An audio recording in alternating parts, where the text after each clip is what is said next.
Hello friends and welcome back. पिछले कुछ videos में हम लोग संयुक्त राष्ट्र की स्पेशलाइज्ड एजेंसीज के बारे में बात कर रहे थे। उसमें हम लोगों ने दो फाइनेंशियल एजेंसीज जो हैं उन्हें छोड़ा था। याद कीजिए, सबसे पहले हम लोगों ने बात किया था कि वर्ल्ड बैंक एक यानी कि विश्व बैंक एक इंपॉर्टेंट स्पेशलाइज्ड एजेंसी है और दूसरी जो है वो है इंटरनेशनल मॉनेटरी फंड। ये जो दोनों हैं इंडिपेंडेंट वे में बनी थी, बट बाद में क्या हुआ, संयुक्त राष्ट्र यानी कि यूनाइटेड नेशन के साथ इनका एक एसोसिएशन हुआ। हम लोगों ने इस पूरे एसोसिएशन के बारे में बात किया है कि ये किसके थ्रू होता है। इकोनॉमिक एंड सोशल काउंसिल के जरिए होता है। इकोनॉमिक एंड सोशल काउंसिल यानी कि आर्थिक और सामाजिक परिषद, ये क्या है, ये संयुक्त राष्ट्र की एक प्रिंसिपल ऑर्गन है। जो संयुक्त राष्ट्र के मेजर प्रिंसिपल ऑर्गन्स है उसी में से एक ये भी ऑर्गन है। और ये क्या करता है, जो रिलेटेड ऑर्गेनाइजेशन रहते हैं जिनके एम गोल्स संयुक्त राष्ट्र के जैसे हैं, उनके साथ ये एक एग्जीक्यूटिव कमिटी बनाता है जिसके जरिए कॉमन जो स्पेशलाइज्ड एजेंसी और संयुक्त राष्ट्र है वो कॉमन गोल्स अचीव करने के लिए एक साथ काम करते हैं। तो ये जो था इंट्रोडक्शन अबाउट स्पेशलाइज्ड एजेंसीज। पिछले वीडियो में हमने स्पेशलाइज्ड एजेंसीज में वर्ल्ड बैंक के बारे में बात करी थी और अब जो नेक्स्ट सबसे इंपॉर्टेंट फाइनेंशियल एजेंसी है स्पेशलाइज्ड, वो है अंतरराष्ट्रीय मुद्रा कोष, इंटरनेशनल मॉनेटरी फंड।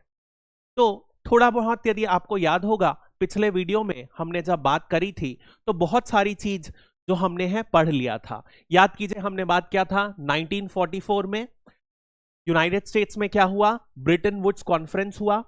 ये कॉन्फ्रेंस क्यों हुआ था, क्योंकि वर्ल्ड वॉर 2 यानी कि विश्व युद्ध जो दूसरा था उसके खत्म होने के बाद क्या हुआ था, पूरी की तरह से जो यूरोप है वो डिस्ट्रॉय हो चुका था। इस वजह से समझ में आया कि हमें एक साथ मिलकर इसको वापस से डेवलप करना है और इसी कॉन्फ्रेंस में आर्थिक विकास हो सके, सामाजिक विकास हो सके और फिर से सारे जो देश हैं एक साथ मिलकर आगे बढ़े, ऐसा इस कॉन्फ्रेंस का एम था। तो इस वजह से क्या हुआ, न्यू हैम्सफेयर में एक कॉन्फ्रेंस हुआ, ब्रिटेन वुड कॉन्फ्रेंस के नाम से हुआ। और इस कॉन्फ्रेंस में क्या हुआ था, दो इंपॉर्टेंट ऑर्गेनाइजेशन का गठन हुआ था। कौन से थे वो दो ऑर्गेनाइजेशन? सबसे पहला था IBRD, याद है ये हमने पढ़ चुका है, international bank for reconstruction and development. Reconstruction किसका? यूरोप का। क्यों यूरोप का? क्योंकि यूरोप वर्ल्ड वॉर 2 से पूरी की तरह से खराब हो चुका था, उसका जो इंफ्रास्ट्रक्चर था स्पॉइल हो चुका था। और यही जो IBRD है बाद में जाकर क्या बना, वर्ल्ड बैंक के नाम से प्रसिद्ध हो गया। और हमने देखा था धीरे धीरे और मेंबर्स ऐड होते गए और बाद में वर्ल्ड बैंक ग्रुप बन गया जिसमें 5 मेजर इंस्टीट्यूशंस हैं जिन्हें हमने पढ़ा था। और इसी जो कॉन्फ्रेंस में, ब्रिटेन वुड कॉन्फ्रेंस में, एक और ऑर्गेनाइजेशन का गठन हुआ जो था इंटरनेशनल मॉनेटरी फंड। तो दोनों जो ऑर्गेनाइजेशन है उनकी जो ओरिजिन है वो इसी 1944 के न्यू हैम्सफेयर के जो कॉन्फ्रेंस हुआ था जिसे हम ब्रिटेन वुड कॉन्फ्रेंस कहते हैं, उसी में ये दोनों ऑर्गेनाइजेशन का गठन हुआ था। ठीक है। अब यदि हम बात करते हैं IMF के बारे में, तो IMF सीधी सी बात करें तो फॉर्म कब हुआ, अब हमें पता चल गया 1944 के कॉन्फ्रेंस के बाद फॉर्म हुआ। फाइनली यदि आप देखोगे एक साल बाद 1945 में ही इसका उद्घाटन हुआ था। याद कीजिए, हम लोगों ने पढ़ा है 1945 में विश्व बैंक का भी उद्घाटन हुआ था और बहुत सारी फॉर्मेलिटीज होती हैं। तो चालू होते होते क्या हुआ, 1947 हो गया और उसी साल क्या हुआ, 1947 में ही ये संयुक्त राष्ट्र की एक स्पेशलाइज्ड एजेंसी बन गई। ठीक है। उसके बाद से ये संयुक्त राष्ट्र के साथ एसोसिएटेड रहा है। यदि हम बात करें आज की डेट में तो इस ऑर्गेनाइजेशन के 190 मेंबर्स हैं। ठीक है।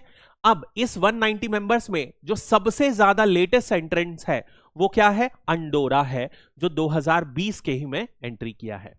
अब याद कीजिए, हम लोगों ने विश्व बैंक के बारे में क्या बात किया था, उसके 189 मेंबर कंट्रीज थे। तो दोनों के मेंबर कंट्रीज में थोड़ा सा अलग है। क्या हम इस बात को देख के शॉक हो रहे हैं? बिल्कुल नहीं, क्योंकि हम लोगों ने स्पेशलाइज्ड एजेंसीज के बारे में बहुत पहले भी बात किया हुआ है कि इनका जो गठन होता है एक सेपरेट ट्रीटी से होता है, सेपरेट एक्ट से होता है। इस वजह से इनके जो मेंबर्स हो सकते हैं, उनकी जो कंडीशंस हो सकती हैं, वो सारी अलग अलग होंगी। अब क्योंकि हम लोगों ने मेंबर्स की बात करी है, इस वजह से मेंबर्स को मैं थोड़ा सा और आगे करा देता हूं आपको, उसके बाद फिर मैं आपके और इसके ऑब्जेक्टिव्स क्या होते हैं और इसके बारे में डील करेंगे। सबसे पहले, अब यदि आप मेंबरशिप देखो तो ये जो मेंबर अभी हमने डिस्कस किया अंडोरा, ये यूरोप में एक आइबेरियन पेनिनसुला है, ठीक है, वहां पर एक छोटा सा जो है ये कंट्री है, यानी कि यूरोप में जो पोर्चुगल और स्पेन है ना, उन दोनों के बीच में एक छोटी सी टेरिटरी है अंडोरा। अंडोरा को आप नॉर्मली देखोगे तो ये संयुक्त राष्ट्र का भी सदस्य नहीं है। यानी एक बात साफ हो गई, हमें आईएमएफ का मेंबर किसी को भी बनना है तो उसे संयुक्त राष्ट्र का मेंबर बनना जरूरी है? बिल्कुल जरूरी नहीं है। इनफैक्ट बहुत सारी ऐसी कंट्रीज हैं जो संयुक्त राष्ट्र के मेंबर नहीं है लेकिन वो आईएमएफ के मेंबर है। Sorry, there was power failure, इसलिए थोड़ा सा कट गया था। तो जैसे कि मैं बता रहा था, बहुत सारे ऐसे सदस्य हैं जो संयुक्त राष्ट्र के मेंबर्स भी नहीं हैं। उदाहरण के लिए आप देख लीजिए, कुराकुओ, हांगकांग, माको, कोसोवो, ये सब ऐसे देश हैं जो संयुक्त राष्ट्र के मेंबर भी नहीं हैं। तो ऐसे मेंबर्स क्या हो सकते हैं? जरूरी नहीं है कोई सॉवरेन स्टेट हो। सॉवरेन स्टेट यानी कि संप्रभु राज्य हो, संप्रभु देश हो, ऐसा जरूरी नहीं है। उदाहरण के लिए देखिए, यदि हम बात करते हैं हांगकांग, तो हांगकांग कौन से देश के अंदर आता है? चाइना के अंदर आता है। तो ऐसे देश जो संयुक्त राष्ट्र में एक दूसरे देश के अंदर रिप्रेजेंट होते हैं लेकिन उनका जो फाइनेंशियल इंटरेस्ट है वो उस पेरेंट देश से अलग है, तो वो भी आईएमएफ के सदस्य बन सकते हैं। ये बेसिक आइडिया है। लेकिन ऐसे भी देश हैं जो संयुक्त राष्ट्र के मेंबर तो हैं लेकिन आईएमएफ के मेंबर नहीं है। जैसे कि एक नाम हमने हमेशा देखा है, लिंचनस्टीन, ये हर जगह मेंबर नहीं है, देखा हमने, यूनेस्को का भी मेंबर नहीं है। इसके बाद नॉर्थ कोरिया और मोनाको, ये जो हैं ऐसे देश हैं जो मेंबर्स संयुक्त राष्ट्र के हैं लेकिन आईएमएफ के नहीं हैं। अब सबसे इंपॉर्टेंट बात आता है कि आईएमएफ करता क्या है। तो देखिए, एक बहुत बड़ी मुद्दा जो आपको समझना पड़ेगा वो है, हम इसे कहते हैं फाइनेंशियल क्राइसिस, ठीक है। अब फाइनेंशियल क्राइसिस में जो आईएमएफ सबसे ज्यादा मदद करता है वो है कौन सी crisis? Balance of trade crisis, या और ज्यादा स्पेसिफिकली बोले तो बैलेंस ऑफ पेमेंट क्राइसिस, ठीक है। इसका एक उदाहरण देता हूं आपको तो आप ज्यादा बेहतर समझ जाएंगे। रियल लाइफ एग्जांपल से उठाते हैं अपन। ये एक कंट्री है श्रीलंका, ठीक है, अपने पास की कंट्री है। अब देखिए, श्रीलंका कंट्री क्या है, बहुत सारी चीजें इंपोर्ट करती है। इंपोर्ट में सबसे ज्यादा जो इंपोर्ट रहेगा वो क्या रहेगा? ऑयल का, तेल का, गैस का इंपोर्ट रहेगा। इसके अलावा ये देश क्या करता है, बहुत सारे जो नेसेसरी गुड्स हैं वो भी डेली बेस के जो गुड्स हैं जिसके बिना अपनी जिंदगी चल ही नहीं सकती, वो डेली गुड्स को भी इंपोर्ट करता है। जब कोई भी देश इंपोर्ट करता है, कोई चीज को दूसरे देश से खरीदता है, तो उसकी पेमेंट किस में होती है? डॉलर में, ठीक है। अब डॉलर आएगा कैसे? जब ये कोई चीज एक्सपोर्ट करेगा। तो श्रीलंका क्या एक्सपोर्ट करता है? मुख्यतः श्रीलंका को डॉलर कैसे मिलता था? वो था चाय बेचकर, इंटरनेशनल लेवल पर चाय एक्सपोर्ट करते थे। दूसरा बड़ा था टूरिज्म, पर्यटन से, तो बहुत सारे इंटरनेशनल टूरिस्ट यहां पर आते थे। अब हुआ क्या, 2020-21 में इनका जो टूरिज्म सेक्टर है वो बुरी तरीके से खराब हो गया। क्यों? क्योंकि यहां पर एक ईस्टर जो त्योहार होता है क्रिश्चियंस का, वहां पर ईस्टर में बॉम्बिंग हुई थी जिसमें कुछ लोग मर गए, और दूसरा सबसे बड़ा था कोविड महामारी। अब इस वजह से इन लोगों को जो डॉलर मिलता है वो कम हो गया। लेकिन क्या तेल और ये सब डेली चीज खरीदना कभी कम हो सकता है? नहीं हो सकता है। तो इस वजह से इनको क्या हुआ, इनको शॉर्टेज ऑफ डॉलर हो गया। अब यदि इनके पास डॉलर नहीं है तो ये खरीदेंगे कैसे तेल और जितने भी अदर इंपॉर्टेंट नेसेसिटीज हैं?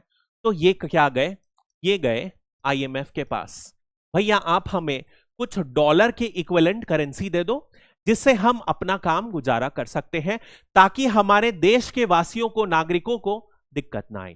तो अब ऐसी सिचुएशन में क्या जाएंगे इन लोग, आईएमएफ के पास जाएंगे। तो आईएमएफ का काम क्या है, जब भी कोई कंट्री ऐसी मुसीबत में फंसी जाएगी, इसे कहते हैं बैलेंस ऑफ पेमेंट, क्योंकि इन्हें जो पेमेंट देना था, जो अंतरराष्ट्रीय स्तर पर डॉलर देना था, वो इनके पास उतनी मुद्रा भी नहीं है, डॉलर मुद्रा नहीं है। तो ऐसे कंडीशन में आईएमएफ क्या करेगा, इनको कुछ पैसा देगा, डॉलर देगा, जिससे ये अपना जो डेली वाला काम है कर सकते हैं। ये बहुत ही सिंप्लीफाइड तरीके से मैंने आपको समझाया है, ठीक है। अब इसी में हम समझते हैं आगे। तो ये जो है, ये सबसे ज्यादा महत्वपूर्ण काम है जो आईएमएफ करता है, ठीक है।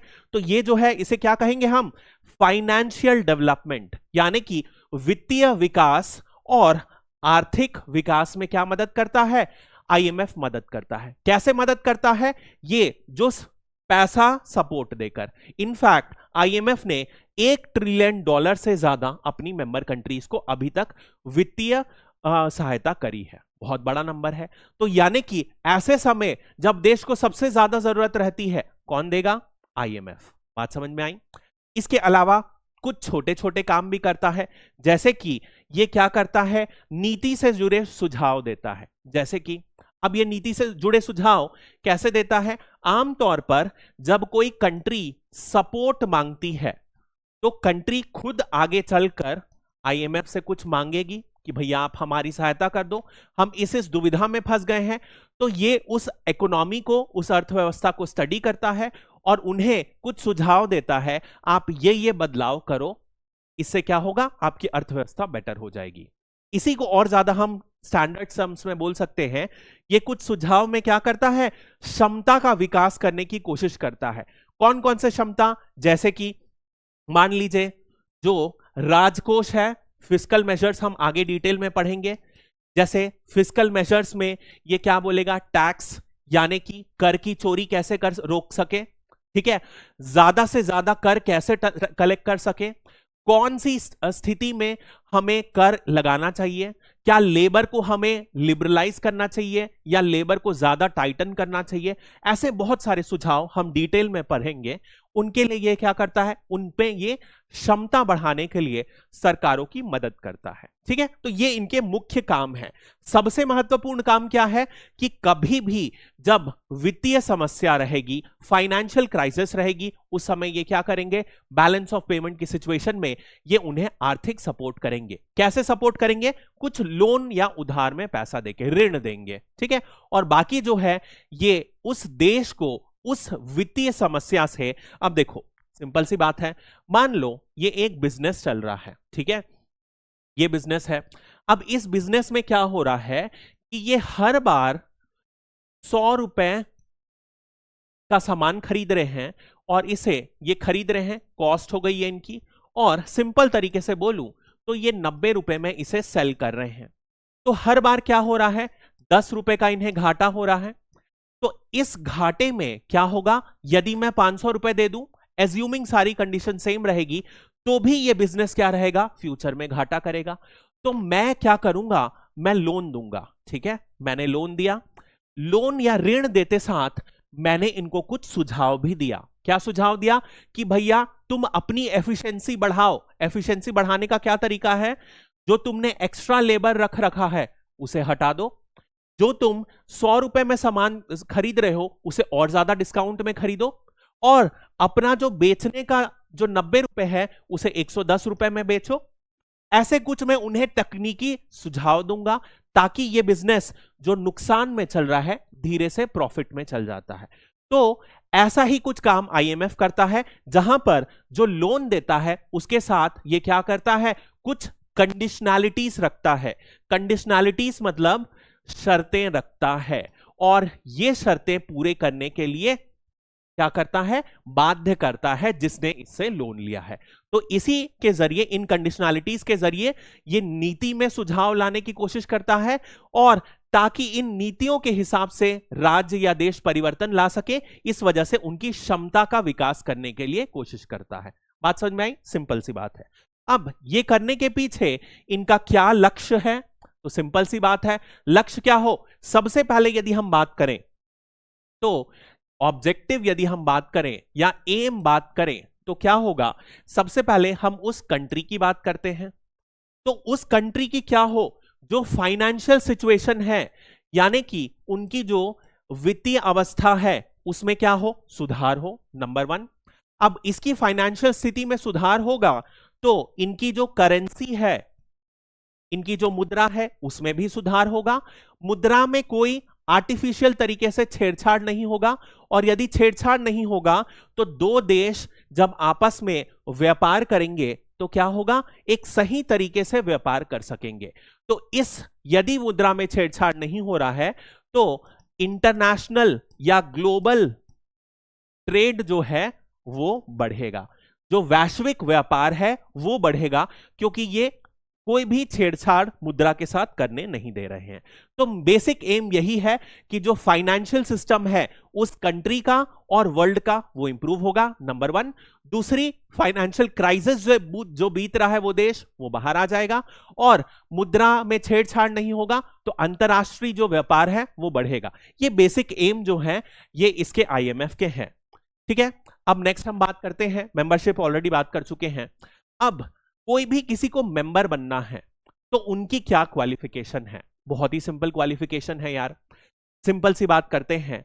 अब इनका क्या है, ये कंट्री है, ठीक है, मान लो इसका नाम है अंडोरा, ठीक है। ये कब मेंबर बनी, अक्टूबर 2020 में, कोविड महामारी के समय ये मेंबर बन गई। तो इन्होंने क्या किया, IMF के बोर्ड को अप्रोच किया कि भैया हमें आपका सदस्य बनना है। तो इन्होंने क्या किया, IMF बोर्ड वालों ने क्या किया, निकाला कि अंडोरा की जो अर्थव्यवस्था है, जो इकोनॉमी है वो कितनी बड़ी है। वैश्विक स्तर पर मान लो इसकी इकोनॉमी 0.02% है। तो इनकी इकोनॉमी, तो इन्होंने क्या किया, IMF वालों ने एक कोटा का एक फॉर्मूला निकाला, ठीक है, एक फॉर्मूला निकाल लिया, बहुत सारे क्राइटेरिया से एक फॉर्मूला बना लिया। अब उसमें जो सबसे मुख्य इंपॉर्टेंट रोल है वो है इनकी अर्थव्यवस्था, यानी कि इनकी इकोनॉमी कितनी बड़ी है। ये इकोनॉमी के बेसिस में इन्होंने क्या किया, एक नंबर असाइन कर दिया, एक कोटा दे दिया इस देश को। अब ये कोटा से क्या होता है, डिसाइड होता है कि अंडोरा क्या करेगा, IMF से उधार लेगा कभी, तो अंडोरा इस कोटा के बेसिस में ही उधार ले सकता है।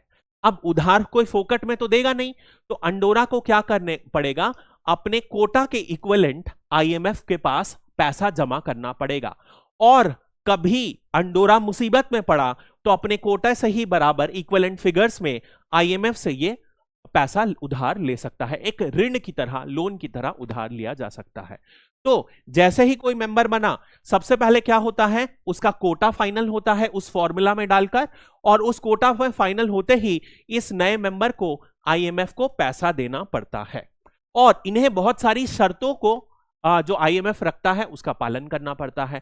जैसे कि ये अपनी करेंसी मुद्रा के साथ कोई छेड़छाड़ नहीं करेंगे, जो IMF का एग्रीमेंट है, जो बहुत सारे रूल्स बनाते हैं उनका पालन करेंगे, और इन्हें क्या करना है, जो भी जानकारी, वित्तीय जानकारी जो IMF मांगेगा, जो स्टैंडर्ड जानकारी होती है वो इन्हें देना रहता है, ठीक है, कोई बड़ी बात नहीं है।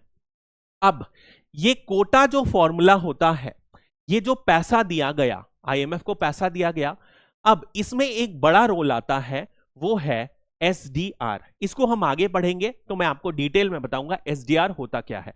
अब IMF जब भी पेमेंट करता है उस देश को तो किसमें करेगा, SDR, ठीक है। अब इसी कोटा से डिसाइड होता है कि वोट कितना क्या मिलता है। उदाहरण के लिए समझते हैं अपन, अब देखिए यहां पर यदि हम हर देश की बात करें, हर कंट्री को एक वोट मिलता है, लेकिन हर वोट की जो वैल्यू रहती है बराबर नहीं रहती है। तो वैल्यू किसके बराबर रहेगी, वैल्यू उसके बराबर रहेगी कि इनको कितना कोटा मिला। उदाहरण के लिए समझते हैं, उदाहरण के लिए हम यूएस का कोटा जो देखेंगे, यूएस का कोटा है 17% कुछ है कोटा, ठीक है। अब यानी कि यूएस के जो वोट की वैल्यू होगी वो 1 नहीं होगी, 17 होगी वैल्यू। बात समझ में आई। वैसे ही यदि हम इंडिया के वोट की वैल्यू बात करें तो इंडिया का कुछ 2 पॉइंट समथिंग है, 2.7 के अराउंड है। तो इंडिया के वोट एक ही देगा, लेकिन उस वोट की वैल्यू कितनी है 2.7। तो ये जो कोटा सिस्टम है उससे डिसाइड होता है कि क्या होगा, कितना वोट दे सकेगा, उस वोट की वैल्यू कितनी होगी, ये डिसाइड करता है कोटा सिस्टम आईएमएफ में। यानी कि क्या ये एक डेमोक्रेटिक सिस्टम है?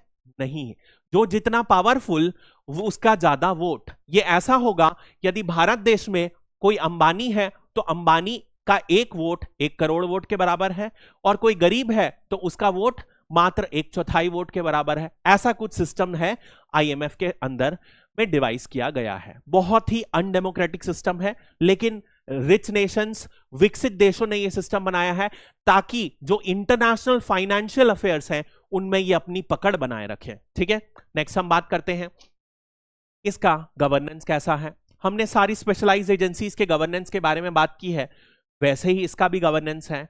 जो टॉप नंबर पर है वो क्या होता है, एक बोर्ड ऑफ गवर्नर होता है। ठीक है, दूसरे नंबर पर हम नीचे तरफ बात करें तो वो होता है एग्जीक्यूटिव बोर्ड। ये जो होता है 2 मेजर स्ट्रक्चर होता है। सारे स्पेशलाइज्ड एजेंसीज में हमने रिपीटेडली इसके बारे में बात करी है।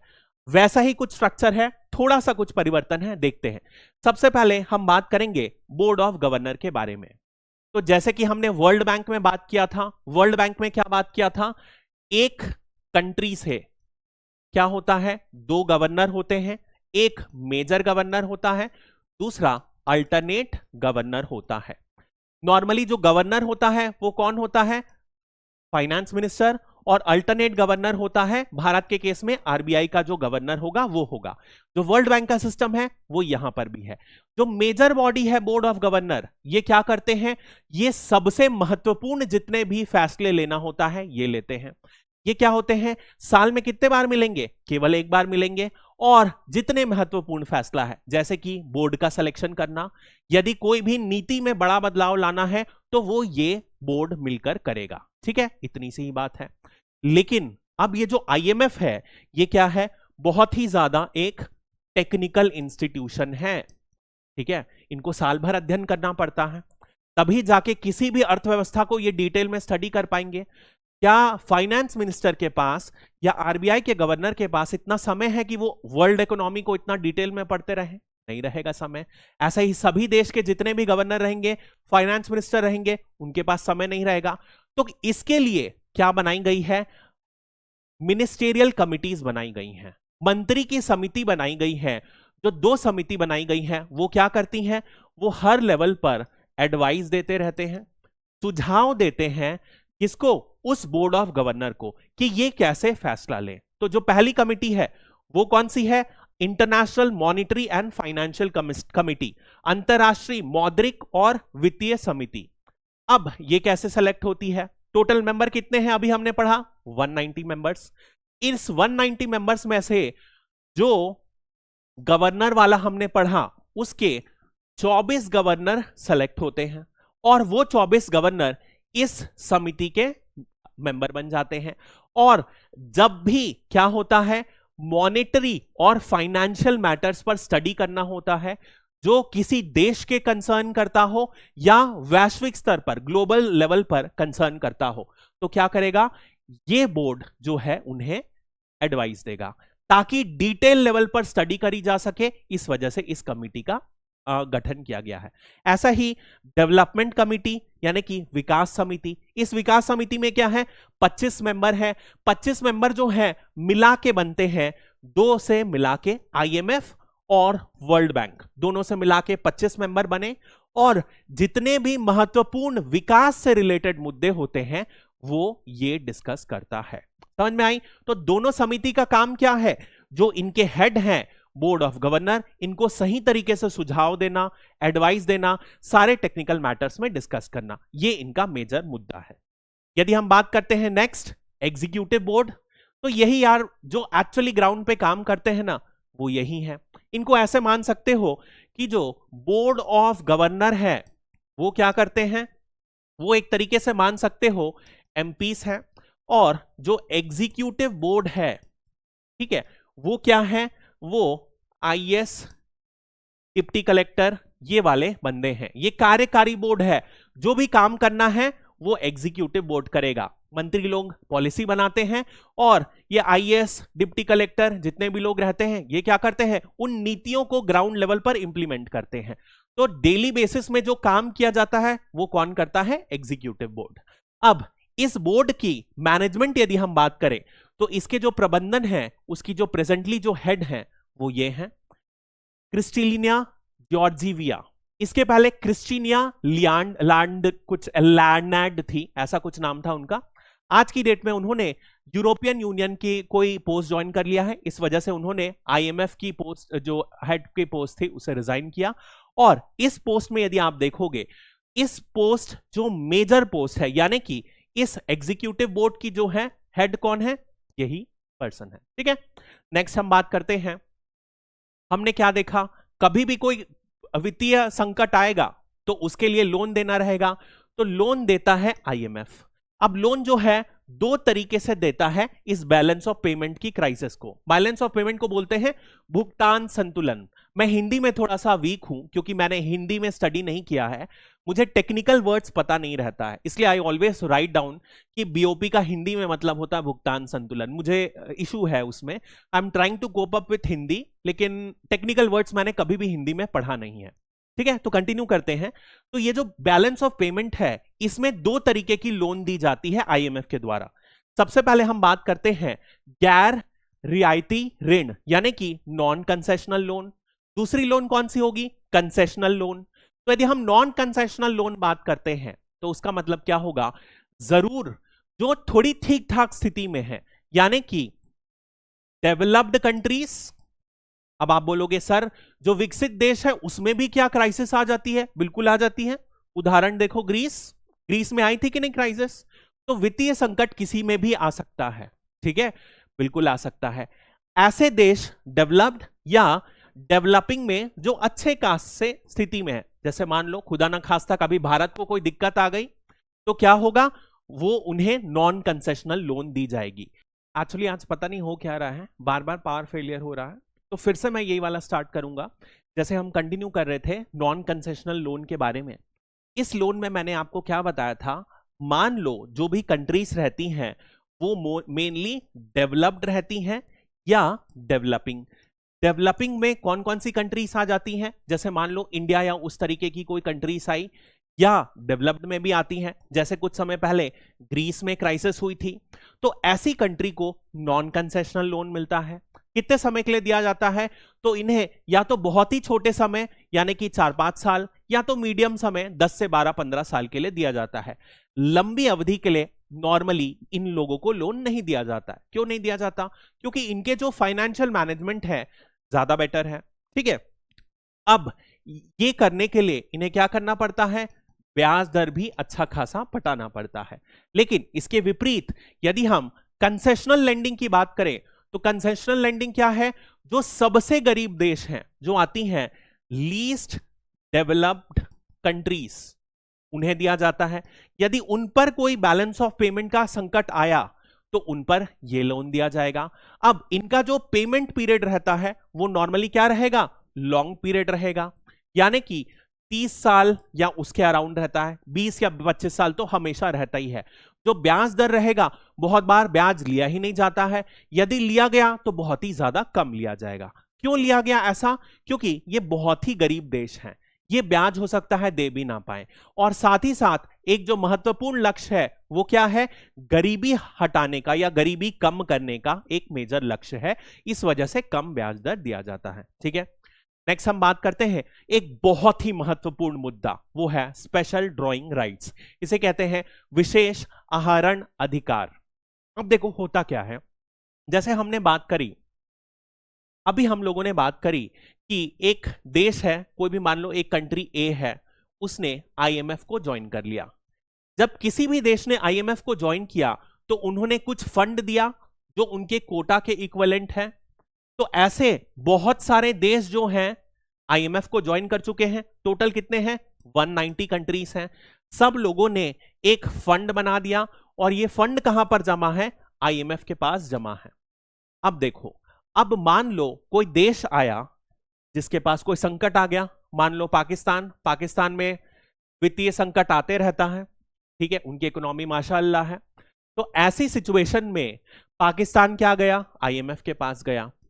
तो अब मान लीजिए आईएमएफ को पैसा देना है, तो आईएमएफ कैसे पैसा देगा?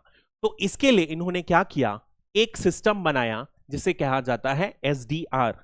एसडीआर यानी कि स्पेशल ड्रॉइंग राइट्स। ये क्या है, एक रिजर्व एसेट है। रिजर्व मतलब कि इसे आरक्षित संपत्ति घोषित किया जाता है। आरक्षित किस लिए? क्योंकि ये कहां से बना, ये जो सारे लोगों ने जो चंदा देके फंड जमा किया था, इस फंड को ही एसडीआर के इक्विवेलेंट माना गया। इस फंड से ही एसडीआर डिराइव्ड है। अब कैसे समझते हैं? तो बेसिकली आईएमएफ ने इसे क्रिएट किया। क्यों क्रिएट किया? ताकि कभी भी पेमेंट करनी होगी तो हम क्या करेंगे, एसडीआर के इक्विवेलेंट में पेमेंट कर देंगे। अब सवाल उठता है, सर ये सब चोचलेबाजी क्यों? सीधा जो भी पेमेंट है, मान लो डॉलर है तो आईएमएफ डॉलर उठा के पेमेंट कर दे, बिल्कुल कर सकती है, लेकिन उसमें बहुत सारे पंगे आते हैं। तो पंगा क्या आता है, डॉलर यदि आप दे रहे हो तो किसके इक्विवेलेंट दोगे, नंबर वन। दूसरा, यदि डॉलर किसकी करेंसी है, यूनाइटेड स्टेट्स की करेंसी है, तो क्या उन कितना दे सकते हैं, वो भी एक डिपेंडेंस आ जाता है, क्योंकि यूएस की इकोनॉमी ग्लोबल अफेयर्स को बहुत ज्यादा रेगुलेट करती है। इस वजह से इन्होंने क्या किया, 5 करेंसी को मेंबर बना लिया। कौन कौन सी 5 करेंसी? सबसे नंबर 1 यूएस डॉलर, उसके बाद यूरो, फिर चाइना की करेंसी जिसे युआन भी बोलते हैं, ऑफिशियली रेनमिन भी बोलते हैं, रेनमिन भी, जापान की येन और यूके की पाउंड। ठीक है, इन सारी करेंसी का क्या हुआ, एक एवरेज बनाया। एवरेज कैसे बनाया कि कितना उनका ग्लोबल लेवल पर डेवलपमेंट है। तो यूएस का 43% यूएस डॉलर का, यान जो यूरो है 29%, इसके बाद 12, 7 और इस तरीके से किया गया। अब ये जो है इससे एक यूनिट ऑफ एसडीआर बना। अब इस बेसिस पर क्या हुआ, मान लो किसी भी देश को क्राइसिस आई तो उसे पेमेंट कैसे दी गई, उसे पेमेंट दी गई एसडीआर के टर्म्स में। एसडीआर की वैल्यू कैसे कैलकुलेट की गई, तो ये जो वैल्यू मैट्रिक्स है इससे कैलकुलेट की गई।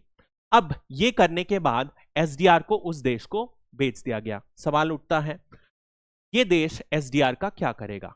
तो जो कुछ भी करना चाहे उसे इस करेंसी से डॉलर खरीदना है तो वो एसडीआर से खरीद सकता है। यदि कोई इंटरनेशनल ट्रांजैक्शन करना है तो अंतरराष्ट्रीय ट्रांजैक्शन भी वो एसडीआर से कर सकता है।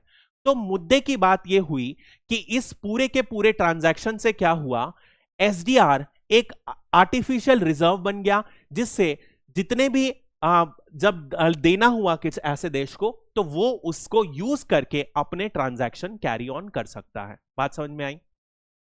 किसी भी देश से बिना रेगुलेटेड वे में, बिना अफेक्टेड हुए अब क्या किया जा सकता है, एसडीआर को आईएमएफ बांट सकता है।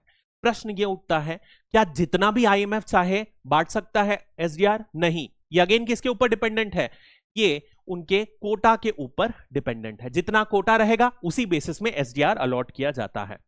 ठीक है, तो आईएमएफ एक एसडीआर अलॉट करता है जो कोटा बेसिस पर डिराइव होता है, और जब जरूरत होती है तो उसी कोटा के बेसिस पे एसडीआर वापस देते हैं। ठीक है, नेक्स्ट यदि हम बात करते हैं, एक महत्वपूर्ण बात कि जब भी आईएमएफ लोन देता है, हमने ऑलरेडी बात करी कि बहुत सारी शर्तें रखता है।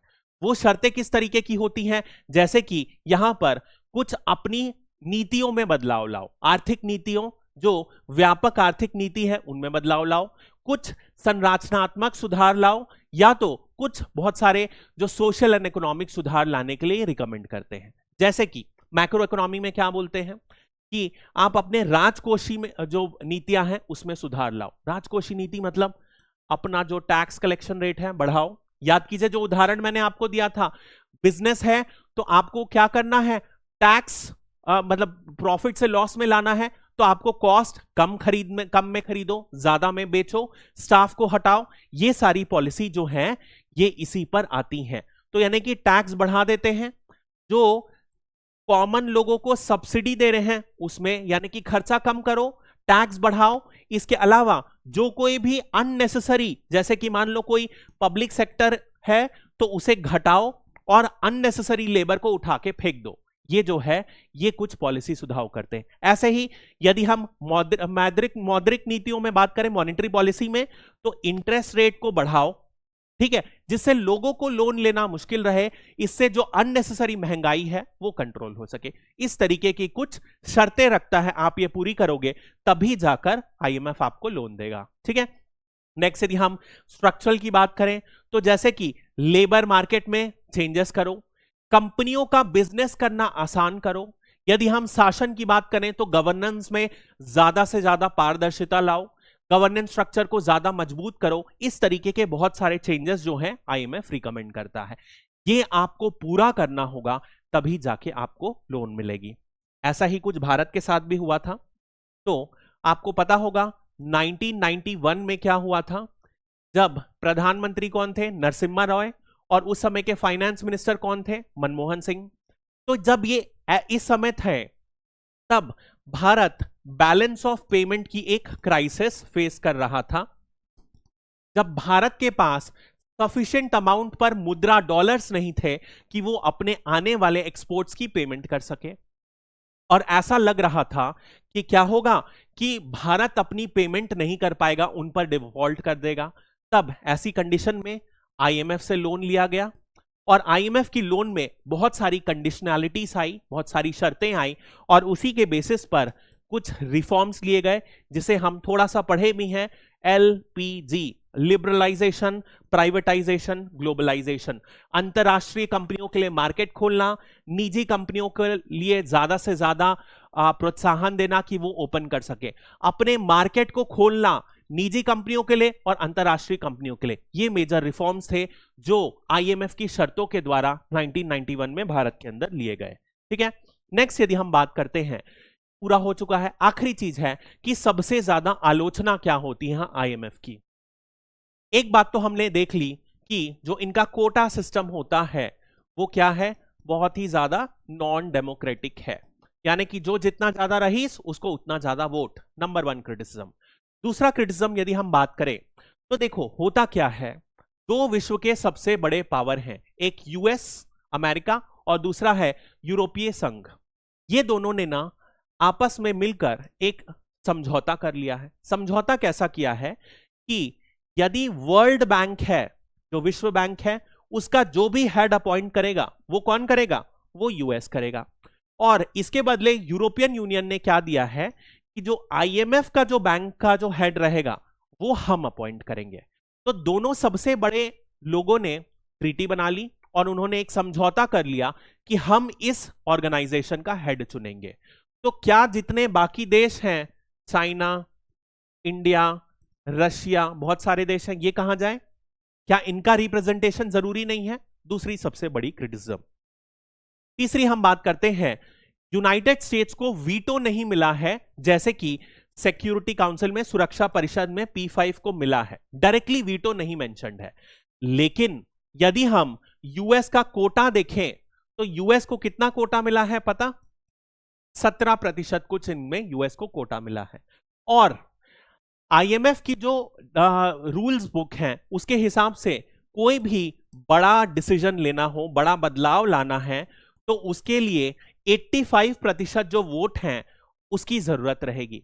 तो यानी कि यूएस किसी भी वोट को, क्योंकि उनके पास 17% वोट है, तो यदि यूएस कोई भी डिसीजन के अगेंस्ट रहता है तो क्या होगा, वो 83% से ज्यादा तो वोटिंग हो ही नहीं सकती यदि सारे देश भी हां बोल दे।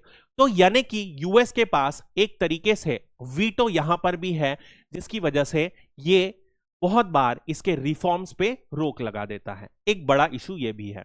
नेक्स्ट हम बात कर चुके हैं शर्तें। अब एक बात बताओ, जैसे कि ये जितनी भी कंडीशंस हैं, हम कंडीशनैलिटीज की बार बार बात किए हैं, तो ये जो कंडीशनैलिटीज हैं इसमें क्या करते हैं, सिंपल सी बात है, जैसे कि आप टैक्स कम करो, सॉरी टैक्स बढ़ाओ, सब्सिडीज को घटाओ। अब यदि मान लो सब्सिडी को कोई घटा दिया, तो जो देश है जैसे कि भारत में क्या क्या सब्सिडी दी जाती है, खाद्य के लिए, खाने के लिए सब्सिडी दी जाती है, फर्टिलाइजर के लिए सब्सिडी दी जाती है। तो ऐसी सब सब्सिडी किसको दी जाती है, जो सबसे ज्यादा गरीब लोग हैं उन्हीं को सब्सिडी दी जाती है। यदि ये सब्सिडी रोक दें तो किसको नुकसान होगा, गरीब लोगों को नुकसान होगा। तो ये जो अमीर देशों की नीति है, ये क्या करता है, बिना सिस्टम को समझे, बिना देश के जो सिस्टम को, पॉलिटिकल सिस्टम, इकोनॉमिक सिस्टम, आर्थिक और सामाजिक स्थिति को बिना समझे ये क्या करता है, वही एक जो फॉर्मूला है हर देश में थोप देता है। ये सबसे बड़ी आलोचना है आईएमएफ की। बात समझ में आई?